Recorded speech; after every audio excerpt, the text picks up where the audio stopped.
வீடியோவில் object orient ப்ரோக்ராமிங்கோட important questions தான் பார்க்க போகிறோம். ஸோ அதுக்கு முன்னாடி நீங்கள் நம்ம சேனலை சப்ஸ்கிரைப் பண்ணலைன்னா மறக்காமல் சப்ஸ்கிரைப் பண்ணுங்கள். கூடவே கிரியேட் ஆகக்கூடிய பெல் ஐக்கான் கிளிக் பண்ணி அதில் ஆல்னு கொடுத்துருங்க. அப்போ தான் நம்ம சேனலில் அப்லோட் பண்ணுற எல்லா வீடியோஸையும் நீங்கள் மிஸ் பண்ணாமல் பார்க்கலாம். ஸோ CS3391 ஆப்ஜெக்ட் ஓரியன்ட் ப்ரோக்ராமிங்கில் இம்பார்ட்டன்ட் கொஷின்ஸ் பார்க்கறதுக்கு முன்னாடி இந்த சப்ஜெக்டை பொறுத்த வரைக்கும் இது வந்து ஃபுல்லாகவே வந்து ஜாவா லாங்குவேஜில் வந்து உங்களுக்கு இந்த சப்ஜெக்ட் வந்து சிலபஸில் கொடுத்துருப்பாங்க.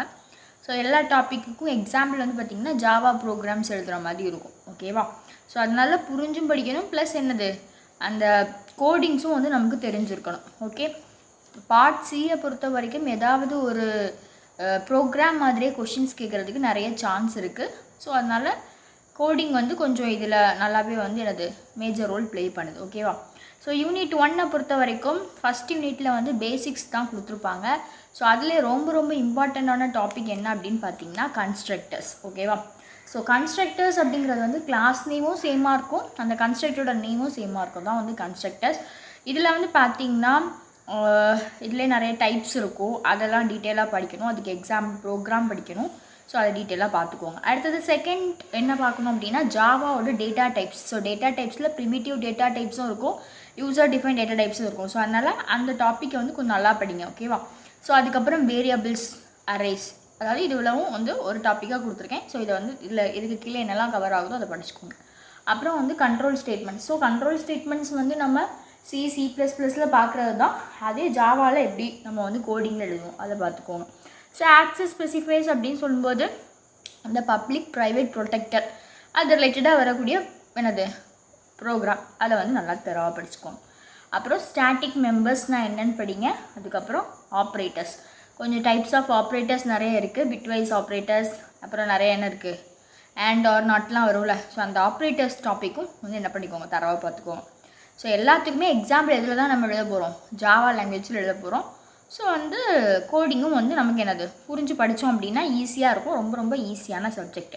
ஓகேவா? ஸோ யூனிட் 2 பொறுத்த வரைக்கும் 3 டாபிக் கவர் ஆகும். என்ன அப்படின்னு பார்த்தீங்கன்னா பேக்கேஜஸ், இன்ஹெரிட்டன்ஸ், இன்டர்ஃபேஸஸ், இந்த 3 டாப்பிக்கும் கவர் ஆகும். ஸோ பேக்கேஜஸ்னால் என்னென்னு, அதாவது நான் இம்பார்ட்டன்ஸ் கொடுத்துருக்கேன், அதாவது இந்த ஆர்டர்லேயே படிங்க. ஓகேவா? பேக்கேஜஸ்னால் என்னென்னு பாருங்கள். அதுக்கப்புறம் இன்ஹெரிட்டன்ஸ், அதில் இருக்கக்கூடிய டைப்ஸு, அப்புறம் method overloading, method over riding, இது ரெண்டுக்கும் சின்ன டிஃப்ரென்ஸ் இருக்கும், அதை புரிஞ்சு படிக்கணும். ஓகே, ஸோ அப்புறம் அப்ஸ்ட்ராக்ட் கிளாஸஸ்னால் என்ன, அதுக்கப்புறம் லாஸ்ட்டாக வந்து இன்டர்ஃபேஸஸ்னால் என்னென்னு பாருங்கள். ஓகே, ஸோ இதில் வந்து பார்த்திங்கன்னா பேக்கேஜஸ் இருக்குது, இன்ஹெரிட்டன்ஸ் இருக்குது, இன்டர்ஃபேஸஸ் இருக்குது. ஸோ நமக்கு மேக்ஸிமம் வந்து ஏதாவது 2 டாப்பிக்கே நல்லா தரவாக படித்தோம் அப்படின்னா, அதாவது இன்ஹெரிட்டன்ஸ்னால் அது கீழே என்னென்ன டாபிக்ஸ் இருக்கோ அது எல்லாமே படிக்கணும், பேக்கேஜஸ்னால் அதுக்கு கீழே அதே மாதிரி. அப்படி படிச்சிங்கன்னா மேக்ஸிமம் ஏதாவது ஒரு டாப்பிக்கை நம்ம என்ன பண்ணிக்கலாம், ஒமிட் பண்ணிக்கலாம். ஸோ மேக்ஸிமம் டாபிக்ஸ் வந்து என்ன பண்ணுங்கள், கவர் பண்ண பாருங்கள். ஸோ அடுத்தது யூனிட் 3 பொறுத்த வரைக்கும் எக்ஸப்ஷன்ஸ் வச்சு வரும். ஓகேவா? ஸோ எக்ஸப்ஷன்ஸ்னால் என்னென்னு படிங்க, எக்ஸப்ஷன் ஹேண்ட்லிங் மெக்கானிசம்ஸ் படிங்க. ஸோ ஃபஸ்ட்டு நீங்கள் என்ன படிக்கணும்னா ஜாவாஸில் இருக்கக்கூடிய புல்டின் எக்ஸப்ஷன்ஸ், அதே மாதிரி யூசர் டிஃபைன் எக்ஸப்ஷன்ஸ். இதில் ஏதாவது 2 கொடுத்து உங்களை எக்ஸ்பிளைன் பண்ண சொல்லலாம், இல்லைன்னா வந்து இந்த மாதிரி கொஸ்டின்ஸ் வந்து நமக்கு எது எப்படின்னாலும் வரலாம். ஸோ அதனால் இந்த டாபிக் ரிலேட்டடாக என்னெல்லாம் இருக்கோ அதை படிச்சுக்கோங்க. அடுத்து செகண்ட் வந்து பார்த்திங்கன்னா இதில் வந்து ட்ரை, கேட்ச், ஃபைனலி கீவேர்ட்ஸ், இந்த கீவேர்ட்ஸ் எல்லாமே எக்ஸப்ஷன் ஹேண்ட்லிங் டெக்னிக்ஸில் வரக்கூடியது, அதோட பேசிக்ஸ். ஓகேவா? ஸோ இந்த மாதிரி ஒரு கொஸ்டின் கேட்டிருக்காங்க. ஸோ அதனால் இந்த கொஸ்டினோடய அப்படியே எழுதியிருக்கேன். ஓகேவா? இதை சொல்லாமலும் நமக்கு என்ன பண்ணலாம், எக்ஸப்ஷன் ஹேண்ட்லிங் பேசிக்ஸ் அந்த மாதிரி கூட கொஸ்டினை கேட்டுடலாம். ஓகேவா? ஸோ அடுத்தது பாருங்கள், methods to create thread in Java. ஜாவாவை பொறுத்த வரைக்கும் த்ரெட் எப்படி க்ரியேட் பண்ணுவாங்க, என்னென்ன மெத்தட்ஸ் இருக்குது, ஸோ அதையும் டீட்டெயிலாக பார்த்துக்கோங்க. அப்புறம் த்ரெட் சிங்க்ரனைசேஷன்னா என்னென்னு பாருங்கள். ஃபைனலாக வந்து ரேப்பர்ஸும் ஆட்டோ பாக்ஸிங்னா என்னென்னு பாருங்கள். மேபி இது 2 மார்க்ஸில் கேட்கலாம், இல்லைன்னா என்ன பண்ணிக்கலாம், கொஷினில் கூட கேட்கலாம். ஓகேவா? ஸோ ஃபஸ்ட்டு இம்பார்ட்டன்ஸ் கொடுத்து எடுத்து படிக்க வேண்டியது என்னது, இந்த டாபிக். அப்புறம் நெக்ஸ்ட் 1 by 1 படிச்சுக்கோங்க. ஸோ 4th யூனிட்டில் வந்து ரொம்பவும் வந்து இம்பார்ட்டன்ஸ் கொடுத்து நீங்கள் படிக்க வேண்டிய டாபிக் என்னென்னு பார்த்தீங்கன்னா ஸ்ட்ரிங் பஃபர் கிளாஸ். அதாவது ஸ்ட்ரிங்குங்கிற டாபிக் கீழே வரக்கூடிய இந்த டாபிக். ஓகேவா? இந்த ஸ்ட்ரிங்கு கீழே என்னெல்லாம் இருக்கும், அதாவது ஸ்ட்ரிங்கை வந்து 2 ஸ்ட்ரிங்ஸை வந்து கம்பைன் பண்ணுறது, எல்லாத்துக்குமே தனித்தனியாக ஜாவா ப்ரோக்ராம்ஸ் இருக்கும். அதனால் ஸ்ட்ரிங் டாபிக் கீழே என்னெல்லாம் வருதோ அது எல்லாமே நீங்கள் என்ன பண்ணிக்கோங்க, கிளியராக படித்து வச்சுக்கோங்க. ஓகேவா?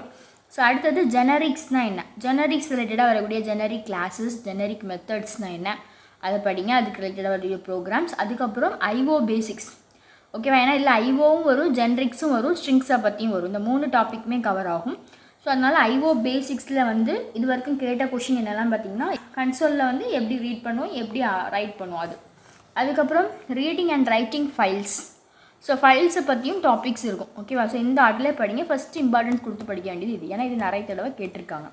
ஸோ அதுக்கப்புறம் யூனிட் 5 பொறுத்த வரைக்கும் ஜாவா எஃபெக்ட்ஸ், அதாவது அதை பற்றி கேட்டிருப்பாங்க.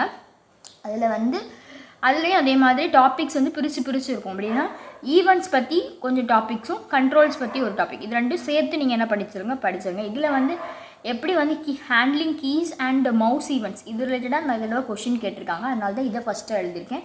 அப்புறம் கண்ட்ரோல்ஸை பொறுத்த வரைக்கும் செக் பாக்ஸ்னால் என்ன, சாய்ஸ் பாக்ஸ்னால் என்ன, இன்னும் வேரியஸ் என்னென்ன டைப்ஸ் ஆஃப் பட்டன்ஸ் இருக்குது, இதெல்லாம் வந்து கொஷின்ஸாக கேட்டிருக்காங்க. அதுக்கப்புறம் பார்த்திங்கன்னா லேஅவுட்ஸ் ரிலேட்டடாகவும் கொஷின் கேட்டிருக்காங்க. லேஅவுட்ஸ்லையும் கொடுத்து கொஷின் கேட்கலாம், இல்லைனா டைப்ஸ் ஆஃப் பேண்ட்ஸ்னு கேட்கலாம். ஏன்னா லேஅவுட்ஸ்லேயே என்னென்ன டைப்ஸ் ஆஃப் பேண்ட்ஸ் இருக்கோ அதெல்லாம் சப்கெட்டிங்ஸாக இருக்குது. ஓகேவா? அதுக்கப்புறம் last topic menus. So first நீங்கள் இம்பார்ட்டன்ஸ் கொடுக்க வேண்டியது இந்த ஈவெண்ட்ஸ் அண்ட் கண்ட்ரோல்ஸ்க்கு. ஸோ கண்ட்ரோல்ஸில் ஸ்பெசிஃபிக்காக செக் பாக்ஸ், சாய்ஸ் பாக்ஸ் வந்து இது வரைக்கும் கேட்டிருக்காங்க. அப்புறம் வேரியஸ் டைப்ஸ் ஆஃப் பட்டன்ஸ் என்ன இருக்குது அப்படிங்கிறத லைட்டாக பார்த்துக்கோங்க. அப்புறம் லேஅவுட்ஸ்னு கேட்கலாம், இல்லைனா டைப்ஸ் ஆஃப் பேண்ட்ஸ், நிறைய டைப்ஸ் ஆஃப் பேன்ஸ் இருக்குது, அதை நீங்கள் பாருங்கள். அப்புறம் லாஸ்ட்டாக வந்து மெனு. ஓகேவா? இது வந்து ஒரு அப்ளிகேஷன் ரிலேட்டடான ஒரு யூனிட்டாக இருக்கும். ஸோ இதில் படிக்கிறதுலாம் வந்து ஈஸியாக தான் இருக்கும். ஓகேவா?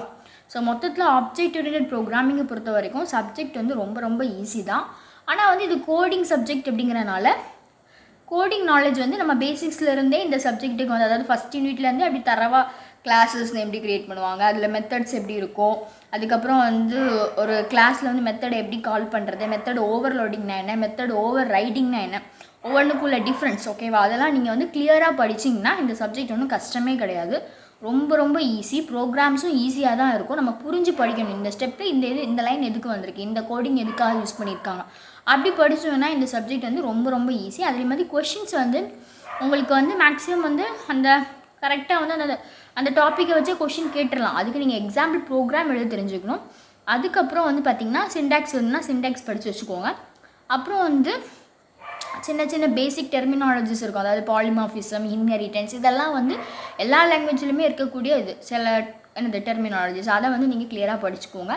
அதுக்கப்புறம் பார்த்தீங்கன்னா ஃபைனலாக வந்து பார்ட் சியை பொறுத்த வரைக்கும் உங்களுக்கு வந்து கோடிங் ரிலேட்டடாகவே மேக்ஸிமம் என்ன பண்ணுவாங்க, கொஷின் கேட்பாங்க. அதாவது அந்த ப்ரோக்ராம் வச்சு ஏதாவது 2 நம்பர்ஸ் இது பண்ணுறது, அது பண்ணுறது நிறைய இருக்கும்ல, அது நீங்கள் ப்ரீவியஸ் இயர் கொஷின் பேப்பர்ஸ் பார்த்தீங்கன்னா உங்களுக்கு ஐடியா கிடைக்கும். ஓகேவா? ஸோ இந்த வீடியோ பிடிச்சிருந்தால் லைக் பண்ணுங்கள், உங்கள் ஃப்ரெண்ட்ஸுக்கும் மறக்காமல் ஷேர் பண்ணுங்கள். டவுட்ஸை கமெண்ட் செக்ஷன் சொல்லுங்கள். இது வரைக்கும் நம்ம வெல்கம் ஜீனியஸ் சேனலுக்கு சப்ஸ்கிரைப் பண்ணாதவங்க மறக்காமல் சப்ஸ்கிரைப் பண்ணுங்கள். தேங்க்ஸ் ஃபார் வாட்சிங்.